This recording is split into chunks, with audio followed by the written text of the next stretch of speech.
Bonjour, chers étudiants.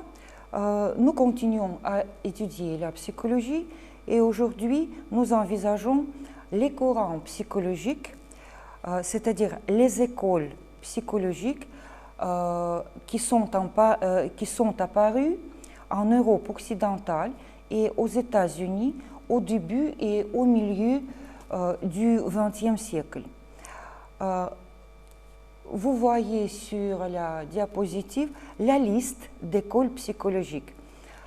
Ce sont la psychanalyse, le behaviorisme, la gestalt psychologie, la psychologie humaniste, la psychologie cognitive.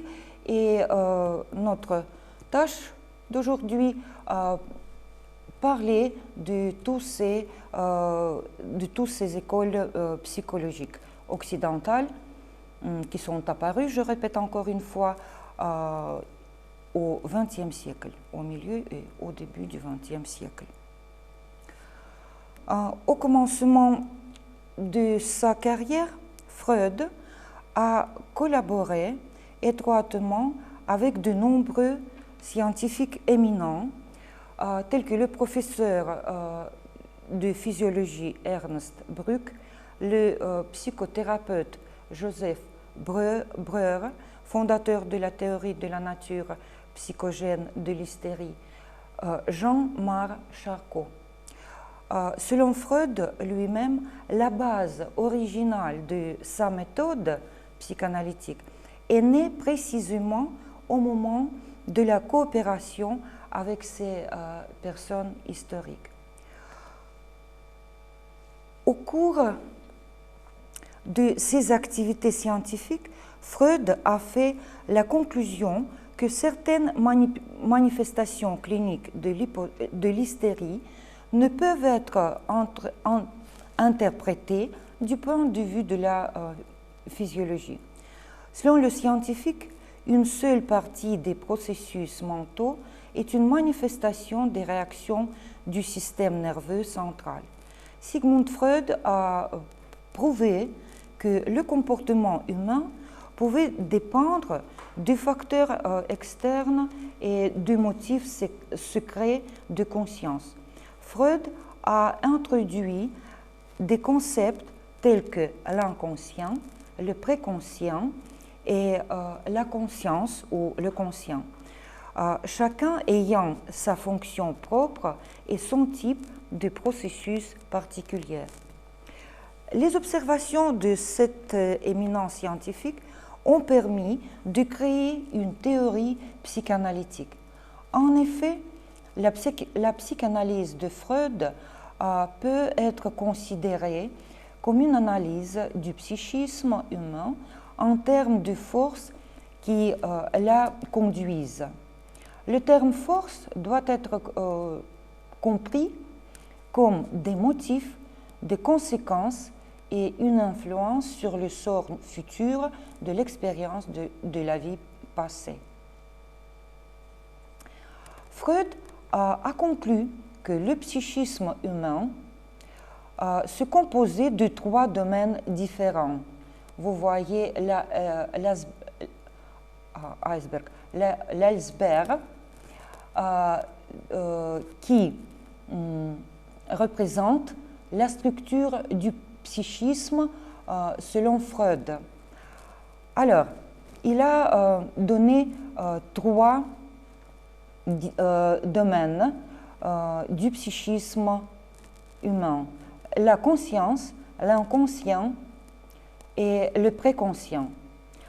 L'inconscient comprend les instincts de base qui font partie intégrante de la nature humaine. Le préconscient comprend une partie de la zone inconsciente qui, dans certaines situations de la vie, devient disponible pour la conscience. La conscience contient tout ce qui est réalisé pour une personne tout au long de sa vie. D'après l'idée de Freud, le psychisme humain est animé par des instincts et des stimuli qui obligent un individu à effectuer diverses actions. Parmi tous les instincts, il faut distinguer deux stimuli qui ont un rôle dominant. Premièrement, énergie vitale, c'est-à-dire libido, et l'énergie, deuxièmement, l'énergie agressive, l'instinct de mort. La psychanalyse classique de Freud se concentre sur l'étude de la libido qui est basée sur la nature sexuelle. La libido est une énergie vitale étroitement liée au comportement, aux expériences et aux émotions d'une personne. Il est clair que Freud utilisait en psychanalyse des techniques spécifiques telles que les interprétations des rêves, l'analyse des lapsus, emploi involontaire d'un mot par un autre en langage parlé ou écrit, l'hypnose, la méthode des associations libres. Les associations libres consistent à demander au sujet de parler librement de tout ce qui vient à l'esprit à l'évocation d'un événement ou d'une idée. Comme l'inconscient se manifeste à un moment ou l'autre dans le conscient, si on le fait parler librement, l'inconscient va d'office se montrer. Dans son livre « L'interprétation des rêves », Freud avance des idées novatrices qui vont non seulement révolutionner la compréhension des rêves que l'on avait jusqu'alors, mais aussi apporter un éclairage inédit sur le fonctionnement de la pensée et du langage. Selon Freud, le rêve est une activité psychique organisée qui a ses propres lois. Dans son livre « L'interprétation des rêves », Freud note que le rêve est une production propre du rêveur et qu'il ne provient pas d'une source étrangère à lui, imposée de l'extérieur. C'est la méthode psychanalytique des associations libres qui a conduit Freud à découvrir le but de la signification des rêves, de sorte qu'il a pu avancer l'affirmation suivante, souvent citée: l'interprétation des rêves est la voie royale qui mène à la connaissance de l'inconscient de la vie psychique. Maintenant, nous passons à une autre école psychologique scientifique, le behaviorisme ou le comportementalisme. Le behaviorisme vient de la tradition anglo-saxonne de la philosophie empiriste. Ses ancêtres sont John Locke, David Hume, les philosophes du XVIIIe siècle.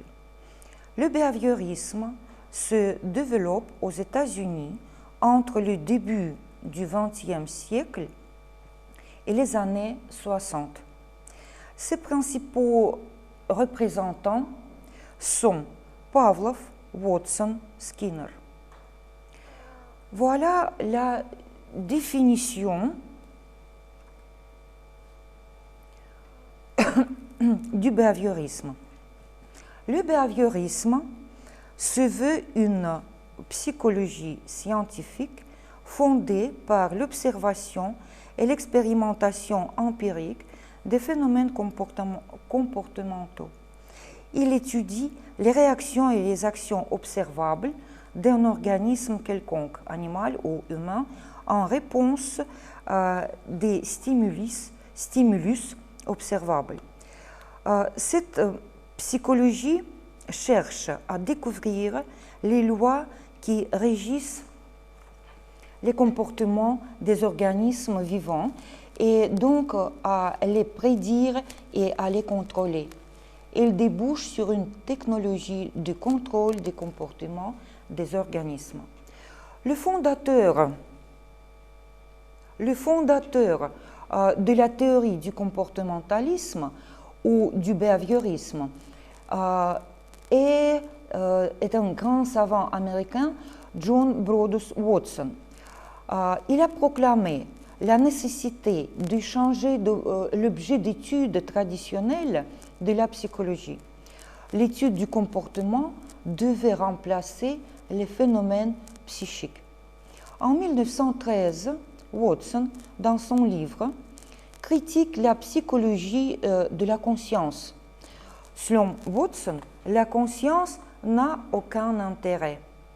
Il critique l'introspection, la méthode de l'auto-observation. Il suggère que la psychologie doit étudier le comportement en utilisant la méthode de la psychologie animale.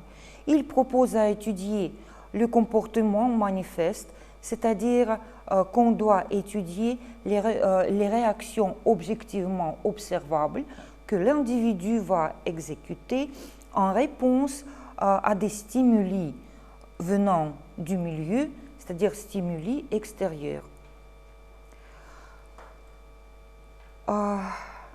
En regardant cette image, vous comprenez parfaitement qu'il s'agit de l'expérience de Pavlov, au cours de laquelle il a révélé le conditionnement classique ou le conditionnement répondant.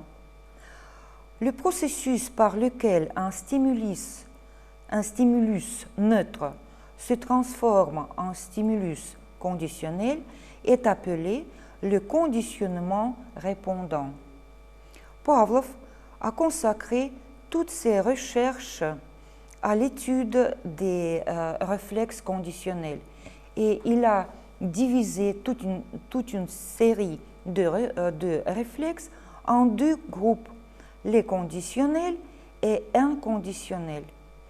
En 1904, il est devenu lauréat du prix Nobel de psychologie et de médecine grâce à cette découverte majeure du XXe siècle. La théorie behavioriste distingue trois phases dans le processus qui met en œuvre le comportement. L'environnement qui stimule, l'individu qui est stimulé et le comportement ou la réponse de l'individu par suite de la stimulation. Alors vous voyez le schéma classique où S c'est le stimulus provenant de l'environnement, I l'individu, R le comportement ou la réponse de l'individu par suite de la stimulation. Voilà, c'est le schéma du behaviorisme classique. Le psychologue américain Watson a continué les connaissances de Pavlov. En 1920, Watson a réalisé une expérience avec un garçon de 11 mois. Vous voyez ce garçon, il s'appelle Albert. Skinner a prolongé les perspectives de Watson et a réalisé une expérience avec les rats. Cette expérience s'appelle boîte de Skinner. Au cours de ces expériences, ils ont distingué deux types de comportements, comportement répondant et comportement opérant. Skinner, en complétant le schéma stimulus-réponse, S, la flèche R, du comportement, a proposé un principe général de l'apprentissage. Le behaviorisme radical de Skinner n'étudie que ce qui est observable, mais élimine de son champ d'investigation tout ce qui appartient à la pensée et aux émotions. En 1910, Max Wertheimer a découvert le phénomène phi, qui consiste en ce que des stimuli statiques présentés de manière cohérente peuvent créer un effet de mouvement. En 1912, il a publié son article « Étude expérimentale de la perception du mouvement » qui a servi à l'émergence de la psychologie de la Gestalt. Si vous regardez attentivement ces images, vous verrez le mouvement des figures. Cet effet s'appelle le phénomène phi.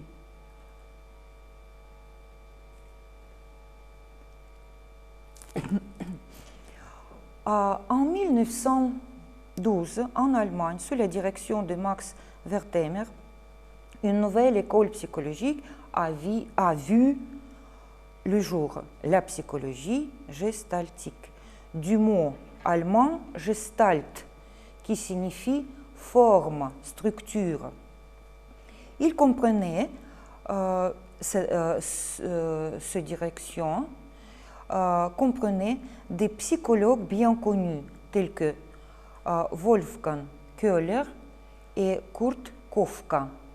Vous voyez les portraits, les photos de ces grands psychologues, les participants de la psychologie gestaltique, ou bien la gestalt psychologie. Dans les expériences de perception de Wertheimer, il a été constaté que dans la conscience, il existe des formations intégrales, gestalt, indécomposables en éléments primaires sensoriels. Les images psychiques ne sont pas des complexes de sensations, elles s'insèrent dans des structures psychiques. Selon Wertheimer, la conscience est active. Elle construit ses images du monde extérieur en s'appuyant sur certaines structures existantes à l'origine, la gestalt. La signification progressive de la psychologie gestalt était son dépassement de l'atomisme en psychologie, l'idée que les images de la conscience sont construites à partir de briques de sensations. De nombreux phénomènes de perception visuelle ont été découverts.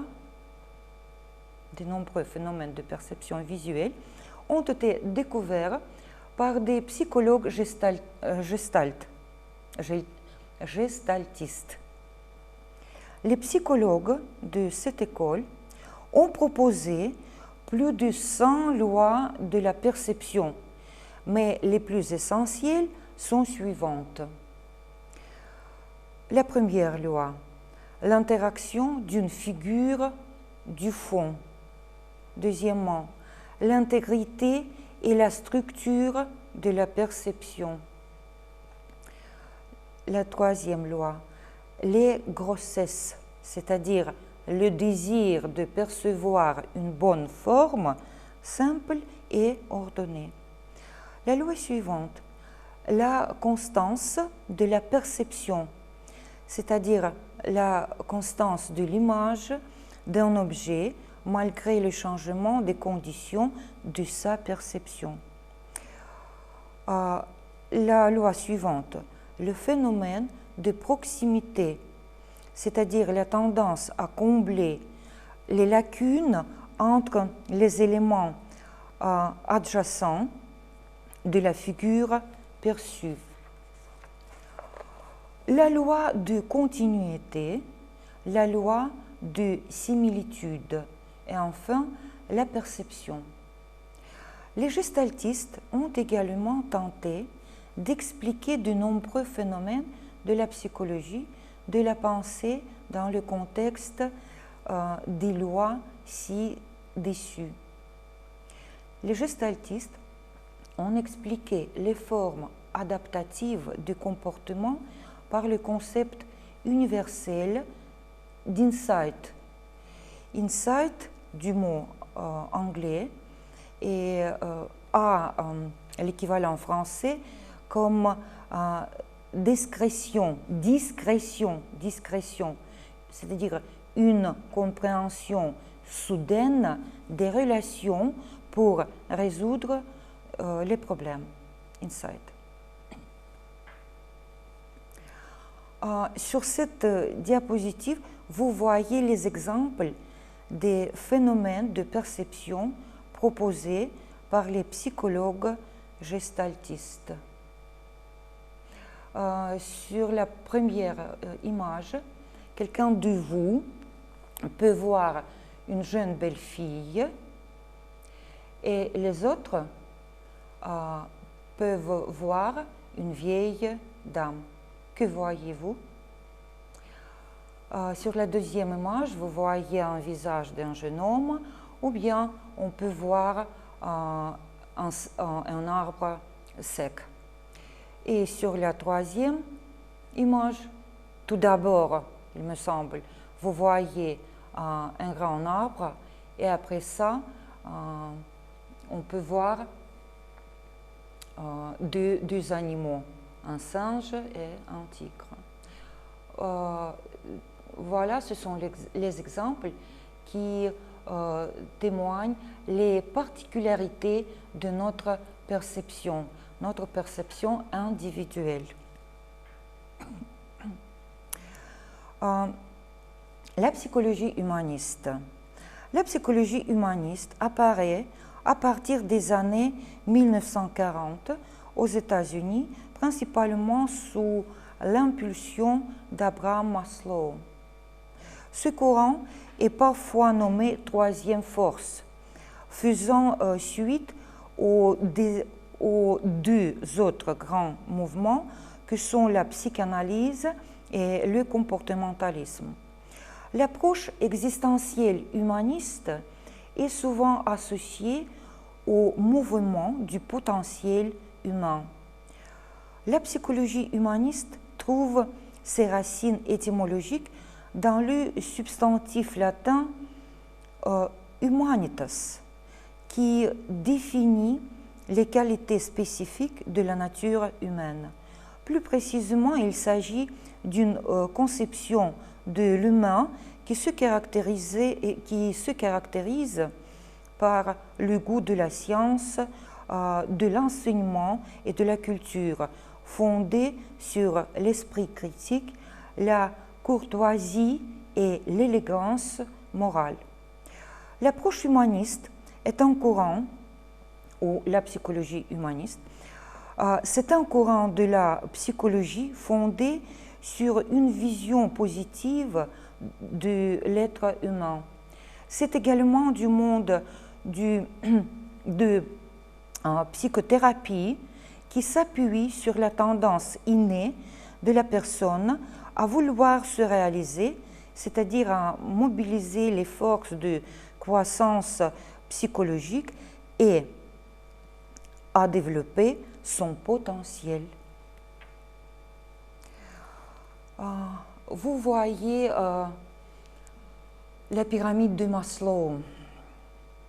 Au cours de sa carrière, Maslow s'est intéressé principalement aux motivations supérieures de l'homme dans sa hiérarchie. Sa hiérarchie des besoins signifie que l'homme n'atteint le plein développement de son psychisme que s'il est satisfait sur tous les plans. Physiologie, sécurité, amour ou appartenance, estime, reconnaissance et accomplissement du soi ou la créativité. Ou encore, on peut nommer ce dernier niveau de la pyramide le niveau d'auto-réalisation, autrement dit. Maslow estime que les besoins élémentaires étant satisfaits, la personne cherche ensuite à satisfaire les autres besoins d'ordre supérieur, de façon à alimenter sans cesse les motivations. Vous voyez la pyramide de Maslow et le premier niveau représente les besoins physiologiques tels que respiration, faim, soif, sexualité, sommeil, élimination. Le deuxième niveau s'appelle les besoins de sécurité. Il s'agit de l'environnement stable et prévisible sans anxiété. Le troisième niveau, besoin d'appartenance et d'amour, c'est-à-dire affection des autres. Et le niveau suivant, besoin d'estime. Il s'agit de la confiance et respect de soi, reconnaissance et appréciation des autres. Et le dernier niveau, le niveau supérieur, besoin d'accomplissement de soi. Et j'ai déjà dit qu'on peut nommer ce niveau comme l'autoréalisation.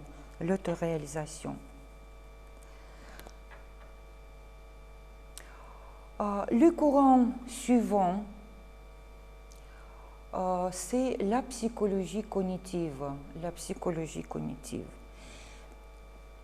Cette école psychologique est apparue à partir des années 50 aux États-Unis et vers 1980 en Europe, de la contribution de divers intellectuels du monde, de la philosophie, de la psychologie et de la psychanalyse. La psychologie cognitive se fond contre le behaviorisme, car elle s'autorise pour comprendre les comportements à tenter de les expliquer par des causes invisibles psychiques. La psychologie cognitive rétablit l'esprit au centre de ses préoccupations. La psychologie cognitive s'intéresse à la faculté de l'individu de percevoir, de traiter et de garder l'information concernant lui-même et le monde, l'influence de cette information au comportement quotidien. La structure de la conscience et le système des connaissances intéressent aussi la psychologie cognitive. Dans les recherches cognitives, on définit la connaissance de la réalité comme un processus actif parmi les constituants duquel il faut nommer les procédés psychiques se formant comme le résultat de l'apprentissage, y compris pendant l'acquisition de l'expérience de la vie. Concept clé de cette école psychologique, traitement de l'information, c'est-à-dire ce qui se passe dans la boîte noire, c'est-à-dire notre cerveau. La psychologie cognitive étudie l'ensemble des fonctions cognitives telles que la perception, l'attention, la mémoire, le langage, les activités intellectuelles. Selon l'un des représentants de la psychologie cognitive, l'esprit est une machine à traiter de l'information. La psychologie cognitive étudie l'intelligence et son développement dans l'ontogenèse. Pour Piaget, l'intelligence de l'enfant se développe selon différents stades. Le premier stade, le stade sensorimoteur va de la naissance jusqu'à 18-24 mois, quand le bébé apprend à connaître le monde par les objets qu'il utilise. La deuxième étape, vers 2 ans, stade préopératoire. Il peut se représenter certains actes sans les accomplir. C'est la période du jeu symbolique qui correspond à l'acquisition du langage. La troisième étape, vers 7 ans, l'enfant entre dans la période des opérations concrètes. Il se socialise, notamment sous l'influence de l'école. Enfin, vers 11 ans jusqu'à 19 ans, enfants et adolescents atteignent le stade des opérations formelles, celui de l'abstraction.